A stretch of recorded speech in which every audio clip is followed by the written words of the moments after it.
বদলেছে শাহজালাল আন্তর্জাতিক বিমানবন্দরের চিত্র। প্রবাসীরা পাচ্ছেন প্রাপ্ত সম্মান ও সেবা।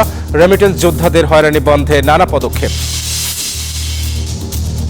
ভারতে বৈধভাবে অবস্থানের মেয়াদ শেষ হাসিনার। আশ্রয় পেতে হাঁটছেন দালাই লামার পথে।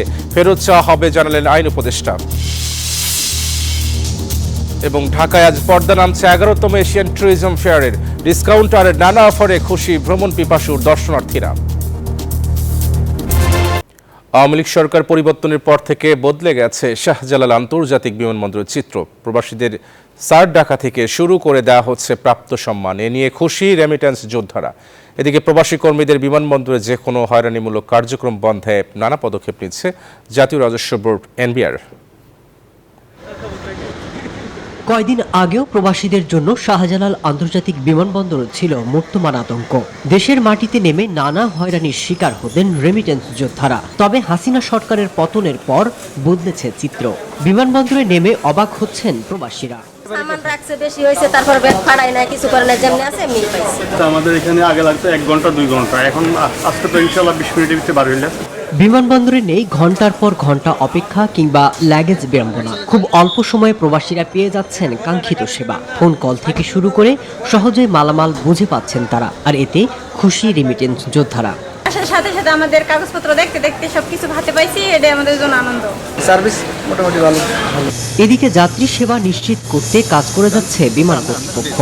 আপনাদের সবাইকে রিকোয়েস্ট করবো যেন আমরা জবাবদিহিতা নিশ্চিত করতে পারি। প্রত্যেকটি সংস্থার প্রত্যেকের যে কোনো সমস্যা থাকলে সেটাকে আমরা সমাধান করতে পারি এবং আপনাদের যাত্রাটা আমরা সুখকর করতে পারি। এরই মধ্যে প্রবাসী কর্মীদের বিমানবন্দরে যে কোনো হয়রানিমূলক কার্যক্রম বন্ধের নির্দেশনা দিয়েছে জাতীয় রাজস্ব বোর্ড এনবিআর। সম্প্রতি দেশের সব বিমানবন্দরে কাস্টম শাখায় এ নির্দেশনা দেওয়া হয়েছে। মাসুদ রানা, নিউজ 24। বৈধভাবে ভারতে অবস্থানের মেয়াদ শেষ হয়েছে বাংলাদেশের সাবেক প্রধানমন্ত্রী শেখ হাসিনার। এমন অবস্থায় তার দিল্লিতে অবস্থান নিয়ে তৈরি হয়েছে ধূম্রজাল। অনেকে বলছেন তিব্বতের দালাই লামার মতোই পেতে পারেন রাজনৈতিক আশ্রয়। তবে বিচার শুরু হলে শেখ হাসিনাকে ফেরত চাওয়া হবে বলে জানিয়েছেন অন্তর্বর্তী সরকারের আইন উপদেষ্টা আসিফ নজরুল। গণ অভ্যুত্থানের মুখে পদত্যাগ করে ভারতে আশ্রয় নেন শেখ হাসিনা। নিয়ম অনুযায়ী তিনি ভারতে বৈধভাবে ৪৫ দিন আশ্রয় থাকতে পারবেন। তবে সেই ৪৫ দিনও শেষ। এরপর তিনি সেখানে কি হিসেবে অবস্থান করবেন তা নিয়ে উঠছে নানা প্রশ্ন। বলা হচ্ছে শেখ হাসিনার সামনে ৩টি পথ খোলা রয়েছে। প্রথমত, তিনি ভারতে উদ্বাস্তু হিসেবে আশ্রয় পেতে পারেন। দ্বিতীয়ত, বিশেষ রাজনৈতিক আশ্রয় নিতে পারেন। এমনকি তিনি তৃতীয় কোনো দেশে আশ্রয় নিতে পারেন। মোদী সরকারের এক উচ্চ পর্যায়ের কর্মকর্তার বরাত দিয়ে ভারতীয় সংবাদ মাধ্যম নিউজ 18 বলছে, শেখ হাসিনাকে আশ্রয় দেওয়ার জন্য এরই মধ্যে ভারতের সব রাজনৈতিক দল একমত হয়েছেন। সে কারণে ভারত শেখ হাসিনাকে বিশেষ বিবেচনায় রাজনৈতিক আশ্রয় দিতে পারে। আর সেটা হতে পারে তিব্বতের ধর্মগুরু দালাই লামার মতোই।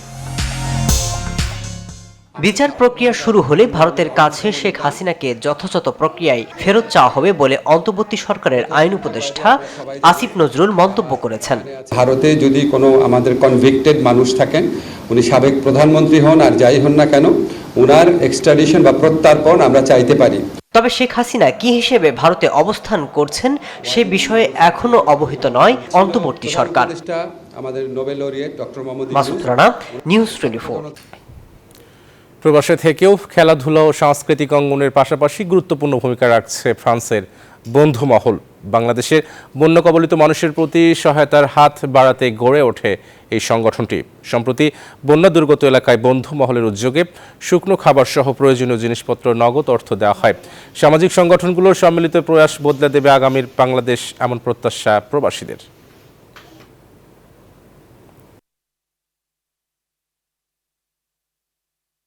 তারা বিভিন্ন কর্মসংস্থানের ব্যবস্থা করেছেন এবং যারা মানুষ আসছেন বন্ধু হয়ে তাদের পাশে গিয়ে তাদের কাগজের জন্য অনেক কাজ করছে। বন্ধু মহল সংগঠন সবসময় এই কাজগুলো করে যাবে। চেষ্টা করেছি আমরা একটা ক্রিকেট টিম সবসময় একসাথে, ক্রিকেট টিমের মাধ্যমে প্রত্যেক রবিবারে একসাথে হওয়ার চেষ্টা করেছি। মালদ্বীপ স্বেচ্ছাসেবক দলের আয়োজন অনুষ্ঠিত হয়েছে আলোচনা সভায়। এ সময় মালদ্বীপের বিপুল সংখ্যক নেতাকর্মী উপস্থিত ছিলেন। আলোচনা সভায় প্রধান অতিথির বক্তব্য রাখেন স্বেচ্ছাসেবক দলের সিনিয়র সহসভাপতি মোহাম্মদ ইয়াসিন আলী। বিশেষ অতিথি হিসেবে উপস্থিত ছিলেন মালদ্বীপ বিএনপির সভাপতি মোহাম্মদ খলিলুর রহমান।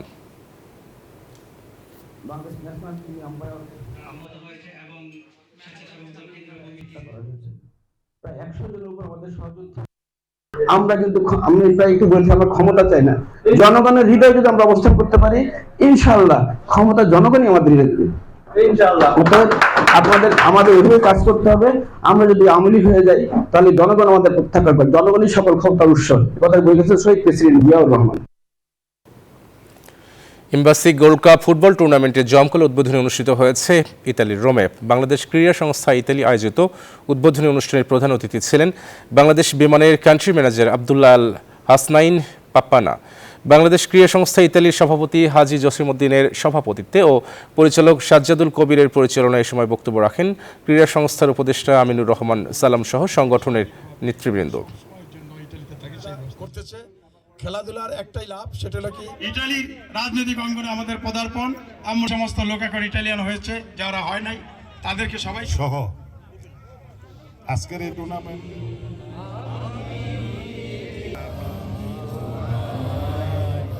এটার ভিতর হাওয়া নাই তবে উপস্থাপনা করেন। আমি আশা করি পর্যটন শিল্পে দ্রুত গতিশীলতা ফিরিয়ে আনতে চলছে একাদশ এশিয়ান ট্যুরিজম ফেয়ার। 3 দিন ব্যাপী এই মেলা শেষ হবে আজ। ইন্টারন্যাশনাল কনভেনশন সিটি বসুন্ধরায় আয়োজিত এই মেলায় এসে উচ্ছ্বসিত ভ্রমণ পিয়াসু মানুষ। দেশের সার্বিক পরিস্থিতিতে মানুষ যখন ঘরমুখী, ঠিক তখনই ভ্রমণ পিয়াসু মানুষদের ভ্রমণে আগ্রহী করে তুলতে ইন্টারন্যাশনাল কনভেনশন সিটি বসুন্ধরায় বসেছে এশিয়ান ট্যুরিজম ফেয়ার। 11তম আয়োজনে অংশ নিয়েছে দেশ বিদেশের বিভিন্ন প্রতিষ্ঠানের স্টল। আমি প্রতি বছর আসি বা এখান থেকে প্যাকেজগুলো কিনি, অনেক অফার থাকে। এর মাধ্যমে আমরা ইন্টারন্যাশনাল প্রত্যেকটা কান্ট্রি খুব ইজিভাবে ভিজিট করতে পারবো। এই সেক্টরটা এখন অনেক বেশি ডেভেলপ হচ্ছে, সো এটা খুবই দরকার যে এরকম একটা ফেয়ার আসলে দরকার। অফার আর ডিসকাউন্টে পর্যটক টানতে চান ট্যুর অপারেটর, হোটেল, রিসোর্ট ও এয়ারলাইন্সগুলো। এবার এশিয়ান ট্যুরিজম ফেয়ার যেটা করেছে সেটা আমার মনে হয় যে একটা আইস ব্রেক হবে, কেননা মানুষের মধ্যে একটা ভীতি কাজ করছিল। গতকালও লোকারণ্য ছিল, কিন্তু আজকে অনেক, আর আমরা রেসপন্সও পেয়েছি ইনশাআল্লাহ, আলহামদুলিল্লাহ অনেক ভালো। এই ধরনের ফেয়ারগুলো যত বেশি হবে, দেশের সাধারণ জনগণ তত বেশি জানতে পারবে। আমাদের 3টা রিসোর্ট আছে, ছুটি গাজীপুর, ছুটি পূর্বাচল এবং ছুটি রিসোর্ট কক্সবাজার। তো 3টা রিসোর্ট থেকে আমরা আলহামদুলিল্লাহ ভালো রেসপন্স পাচ্ছি। ট্যুরিজম সেক্টরকে প্রমোট করার জন্য এই যে আয়োজন, তাদের এই যে ধন্যবাদ। দেশের গণ্ডি ছাড়িয়ে মালদ্বীপ, চীন, ফিলিপিন্স সহ বিভিন্ন দেশের ট্যুর অপারেটররা অংশ নেন এই মেলায়। এই মেলাতে এসে আমরা খুবই আনন্দিত যে এরকম একটা বড় মেলাতে আমরা অংশগ্রহণ করতে পেরেছি। I think this is a very good time for us to come down here. We have seen an exponential increase in number of Bangladeshi visitors. যদিও আমরা জাস্ট চায়নাকে প্রমোশন করছি, এটা একটা প্রমোশনাল ক্যাম্পেইন, বাট অনেক বেশি আমরা সাড়া পাচ্ছি। দেশ বিদেশে ভ্রমণের নিরাপত্তাজনিত বিষয়গুলো নিয়ে সাধারণ মানুষকে জানাতে মেলায় স্টল খুলেছে বাংলাদেশ ট্যুরিজম পুলিশও। নিরাপত্তার কোনো সমস্যা নেই, আপনারা ট্যুরিজমকে আরও বিকশিত করুন, আপনারা ঘুরতে আসুন এবং যেখানেই প্রয়োজন আপনারা আমাদের সহায়তা পাবেন। শনিবার পর্যন্ত চলবে এশিয়ান ট্যুরিজম ফেয়ার। সুখন সরকার, নিউজ 24, ঢাকা।